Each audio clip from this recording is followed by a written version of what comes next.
یا نافع، اے نفع دینے والے۔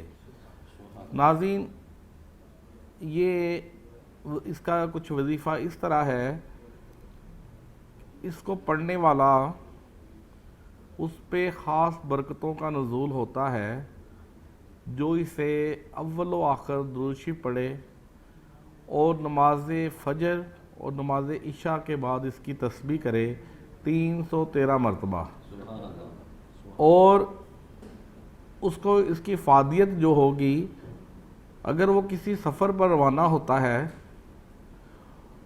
اور جتنی دیر وہ سفر کرتا رہا، اللہ پاک اس کی حفاظت فرمائیں گے۔ یعنی یہ اسم مبارک یا نافع کی تسبیح کرنے والا جب کبھی بھی سفر کرے گا تو خدا کی ذات اس کی حفاظت فرمائے گی۔ تو اس کے بہت فائدے ہیں، لیکن بات پھر وہیں پہ ہے جہاں میں ہر دفعہ آپ سے کہتا ہوں،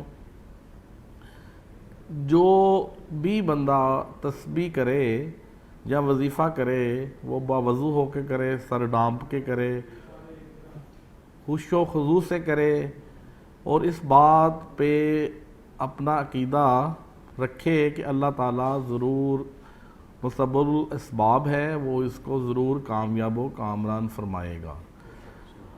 اور جب آپ وظیفہ کر رہے ہوں تو کسی سے گفت و شنید مت کریں۔ Subscribe now and press the bell icon. Never miss an update.